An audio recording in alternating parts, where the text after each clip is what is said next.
بستر پر سامنے کوئی بیٹھا ہو تو نماز پڑھ سکتے ہیں. اگر بیڈ کے کنارے پر نماز پڑھی جا رہی ہے اور سامنے کوئی بیٹھا ہوا ہے یا لیٹا ہوا ہے تو کیا اس طریقے سے نماز پڑھی جا سکتی ہے؟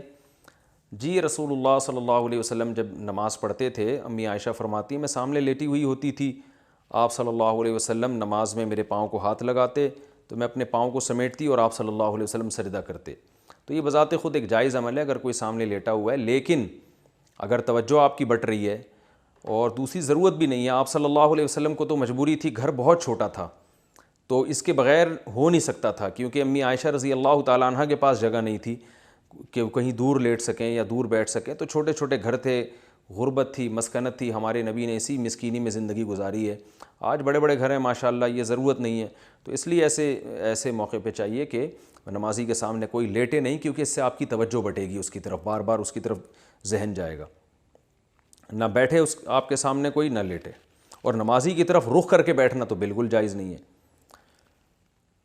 عشاء کی قضا فجر میں پڑھ سکتے ہیں؟ اگر عشاء کی نماز قضا ہو جائے تو کیا اسے فجر کے وقت میں پڑھ سکتے ہیں یا اشراق کے بعد پڑھی جائے گی؟ نیز ظہر قضا ہو جائے تو کیا عصر کے وقت پڑھ سکتے ہیں، مغرب کے بعد یا مغرب کے بعد پڑھیں گے؟ محمد وسیم میڈیا سے. جناب محمد وسیم صاحب، سب سے بڑی بات تو یہ ہے، اور پہلی بات کہ نماز قضا کرنا جان بوجھ کر گناہ کبیرہ ہے. اس سے بڑا اسلام میں کوئی جرم ہے ہی نہیں شرک کے بعد. تو اس لیے کبھی بھی قضا نہ ہونے دیں. اور اگر کبھی ہو گیا اتفاق سے، آنکھ نہیں کھلی، تو حدیث میں آتا ہے جب کوئی من نسی عن صلاۃ او نام عنہا فلیصلیھا اذا ذکرھا فان ذلک وقتھا کما قال صلی اللہ علیہ وسلم. کسی کی آنکھ لگ جائے یا بھول جائے تو جیسے ہی یاد آئے اسی وقت پڑھ لے، تو یہی اس کا وقت ہے.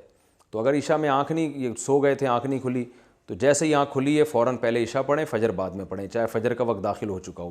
یہی حکم ظہر کا ہے کہ جیسے ہی ظہر یاد آئی ہے آپ کو تو فوراً پڑھ لیں عصر سے پہلے. کورونا کی وجہ سے قربانی کی جگہ صدقہ کرنا، کیا کورونا کی وجہ سے اس بقرعید پر قربانی کرنا ضروری ہے یا وہی رقم کسی غریب کو دے سکتے ہیں؟ بقرعید تو گزر گئی بھائی. صدقہ جائز نہیں ہے بقرعید کے موقع پر. صدقہ جائز نہ ہونے کا مطلب یہ ہے کہ قربانی کا حکم صدقے سے ادا نہیں ہوگا، قربانی ہی کرنی پڑے گی. ناول افسانے پڑھنا کیسا ہے؟ ناول کہانیاں پڑھنے کی کس حد تک گنجائش ہے؟ بنت عنایت ڈیرہ اسماعیل خان سے. یہ بھی وہی ہے، ناول میں عشق معاشقے کی باتیں ہوتی ہیں، ٹائم ویسٹنگ ہے. میں نے کسی سنجیدہ اچھے عالم کو، اچھے آدمی کو ناول پڑھتے ہوئے نہیں دیکھا. وہ مفید پڑھیں، نبی صلی اللہ علیہ وسلم کی سیرت پڑھیں، ہسٹری پڑھیں، تاریخی کتابیں پڑھیں، اس سے علم میں اضافہ ہوگا. ناول میں کیا رکھا ہے؟ اگر آپ کی یہ نیت ہے کہ اردو ادب یا انگلش ادب میں بہتری پیدا ہو جائے تو بھی اچھی کتابیں پڑھ لینا، تاکہ اس میں ایک تیر سے دو شکار ہو جائیں گے. تو جائز ہے لیکن بہتر نہیں ہے، یہ ٹائم ویسٹنگ ہے، اور بلکہ اخلاق خراب ہونے کا بھی خطرہ ہوتا ہے اس میں. حج کمیٹی کے پاس پیسے ہوں تو زکوٰۃ کا حکم. میری والدہ کو حج کمیٹی سے حج پر جانا تھا، لیکن اس سال حج کینسل ہونے کی وجہ سے ابھی بھی حج کمیٹی کے پاس پیسے پڑے ہوئے ہیں. کیا ان پیسوں پر زکوٰۃ نکالی جائے گی؟ سلمہ بنت ظہیر بنگلور سے. جی ہاں، نکالی جائے گی، کیونکہ یہ آپ کا قرض ہے جو انہوں نے واپس کرنا ہے.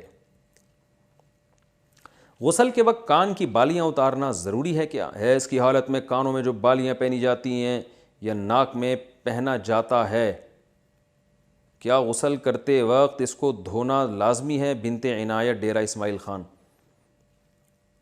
جی ہاں، دھونا لازمی ہے. اگر ہلانے سے پانی اندر پہنچ جاتا ہے تو نکالنا ضروری نہیں ہے. اگر ہلائے بغیر، یعنی وہ جو ناک میں ہے یا کان میں بالی ہے اس کو نکالے بغیر سوراخ میں پانی نہیں پہنچتا تو پھر اس کو دھونا لازم ہے، یعنی اس کو کھولنا اور پانی پہنچانا لازم ہے. وہمی نہ بنے، تھوڑا سا بھی یوں کریں تو پانی پہنچ جاتا ہے آرام سے. اس کو ہلا لیں اچھی طریقے سے، بالی کو. کانوں میں جو خواتین کے بالیاں ہوتی ہیں، پانی کا چھینٹا ڈال کے نا اچھی طرح سے بالی کو ہلا لیا جائے اور پانی پھینکا جائے تو پانی پہنچ جاتا ہے. کیا خلا کے بعد نکاح ہو سکتا ہے؟ ایک خاتون انڈیا سے. میرا 1 مہینے پہلے خلا ہوا ہے، اب ہم دوبارہ نکاح کرنا چاہتے ہیں. البتہ خلا میں میری مرضی شامل نہیں تھی، ہماری فیملی کے مسائل کی وجہ سے یہ ہوا تھا. ہم دونوں نے اپنے منہ سے کچھ نہیں کہا تھا، صرف کاغذات پر دستخط کیے تھے. کیا یہ خلا ہو گیا تھا؟ جی ہاں، ہو گیا تھا. اگر میاں نے دستخط کر دیے تھے تو اگر اس پہ 3 طلاقیں نہیں لکھی تھی، خلا کا لفظ لکھا ہوا تھا، تو یہ 1 طلاق بائن ہے. آپ جب چاہیں دوبارہ نکاح نئے مہر کے ساتھ کر سکتے ہیں. آئندہ شوہر کو 2 طلاقوں کا اختیار ہوگا. کتے کا منہ لگ جائے تو جسم ناپاک ہو جائے گا. عابد صاحب آسٹریلیا سے. اگر کتے کا منہ یا زبان جسم یا کپڑے کے کسی حصے پہ لگ جائے تو کیا کریں؟ کیا اسے پاک کرانا ضروری ہوگا اور پاک کرنے کا کیا طریقہ ہوگا؟ دیکھیں، منہ لگنے سے ناپاک نہیں ہوتا، زبان لگ جائے گی یعنی تھوک لگ جائے گا نا کپڑوں پہ تو کپڑے ناپاک ہو جائیں گے، اور اس کا وہی طریقہ ہے جو عام ناپاکی کو دور کرنے کا طریقہ ہے، آپ پانی سے دھو لیں، اس کو 3 دفعہ دھو لیں، ویسے تو آج کل نلکوں سے تھوڑا سا رگڑ کے دھو لیں، بس پاک ہو جائے گا۔ کیا نامحرم کے سامنے کھاتے وقت نقاب ہٹا سکتے ہیں؟ میں 1 سال سے شرعی پردہ کر رہی ہوں، مجھے نامحرم کے سامنے پردہ کرتے ہوئے کھانا کھانا بہت مشکل لگتا ہے۔ مجھے کئی سارے لوگوں نے کہا ہے کہ آپ مجبوری کے وقت نقاب ہٹا سکتے ہیں، تو کیا کھانا کھاتے وقت میں نقاب ہٹا سکتی ہوں؟ نیز اور کن مواقع پہ نقاب ہٹانا جائز ہوگا؟ آپ کو نامحرم کے سامنے کھانا کھاتے ہوئے نقاب ہٹانا تو مشکل لگتا ہے، تو نامحرم کی غیر موجودگی میں کھانا کھانا کیوں مشکل لگ رہا ہے آپ کو؟ تو کیا مجبوری ہے کہ نامحرم کے سامنے ہی بیٹھ کے آپ نے کھانا کھانا ہے؟ آپ نامحرم کے سامنے نہ کھائیں، آپ تھوڑا سا محرم کے سامنے کھا لیں کھانا، یا کہیں اور بیٹھ کے کھا لیں۔ تو جب نامحرم سامنے ہو تو جوان لڑکی کے لیے اس کے سامنے منہ کھولنا، چہرہ کھولنا جائز نہیں ہے، اس میں فتنے کا اندیشہ ہے، تو اس لیے آپ سائڈ پہ ہو جایا کریں، اس میں اللہ آپ کو اجر دے گا۔ اور ویسے بھی پردہ رہا کہاں جب منہ کھول ہی لیا اس کے سامنے، اور پھر کیا وہ بعد میں یعنی پردے کا کیا فائدہ؟ تو یا تو مکمل پردہ کرنا ہے تو پھر پراپر طریقے سے کریں، یہ زیادہ اچھی بات ہے جب اللہ نے آپ کو ہمت دی ہے۔ وراثت تقسیم ہونے سے پہلے باغ میں پھل لگانا۔ میرے دادا کا انتقال کچھ سال پہلے ہو گیا تھا، ان کی وراثت تقسیم نہیں ہوئی ہے، ہمارے گھر میں جوائنٹ فیملی کی طرح کیمپس گھر میں بنا ہوا ہے جس میں زمینیں اور باغ وغیرہ ہیں، اسے ہم سب بغیر کسی پابندی کے استعمال کرتے ہیں، اسی طرح ہم باغ میں پھل وغیرہ بھی لگاتے ہیں، اس کا کیا حکم ہوگا؟ عادل صاحب انڈیا سے، بہت غلط کر رہے ہیں آپ، دادا کی وراثت کو فوراً تقسیم کریں۔ تقسیم میں یہ نہیں کہ اس کے ٹکڑے کر دیں، بلکہ یہ جو ہے نا واضح کر دیں کہ اس وراثت میں کس کا کتنا حصہ ہے، اور سب کا کو پرسنٹیج پتہ چل جائے، اس حساب سے اس باغ کے جو پیداوار ہے اس کو تقسیم کیا کریں۔ تو یہ اس طرح مشترک طور پہ کھانا، اس میں بعض دفعہ حق تلفی ہو رہی ہوتی ہے، بہت سے لوگوں کی، بہت سوں کی طیب خاطر نہیں ہوتی، دل کی خوشی نہیں ہوتی، تو یہ غلط کر رہے ہیں آپ۔ فوراً اس کو یہ طے کریں کہ کس کا کتنا حصہ ہے، پھر جو اپنا حصہ لینا چاہے اس کو اس کی قیمت دے دیں یا باغ کو تقسیم کریں، وہ پھر اگلا مرحلہ ہے، پہلی فرصت میں آپ کو یہ طے کرنا پڑے گا۔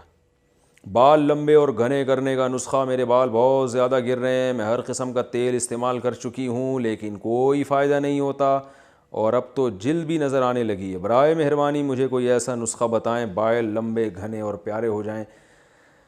میں کوئی قبلہ حکیم صاحب نہیں ہوں، نہ میں ڈاکٹر صاحب ہوں، نہ میں کوئی بالوں کا اسپیشلسٹ ہوں جو میں آپ کو بتاؤں کہ بال گرنا بند ہو۔ آپ ایلفی سے چپکا لیں، میرے پاس تو یہی بہترین نسخہ ہے، پورے سر میں آپ ایلفی بکھیر دیں، انشاءاللہ مزید بال آپ کے نہیں گریں گے، اور اگر گرنا شروع ہوں تو اس کا مطلب ہے ایلفی ختم ہو رہا ہے، وہاں سے اکھڑ رہی ہے، دوبارہ لگا دیں آپ ایلفی۔ اور تمام دوائیں بچوں کی پہنچ سے دور رکھیں، اور میں یہی کہہ سکتا ہوں جو میں نے ڈاکٹر نے سنا ہے، استعمال سے قبل بوتل کو اچھی طرح ہلا لیں، پھر بھی آرام نہ آئے تو قریبی معالج سے رجوع کریں۔ سبحانک اللہم و بحمدک، نشہد ان لا الہ الا انت۔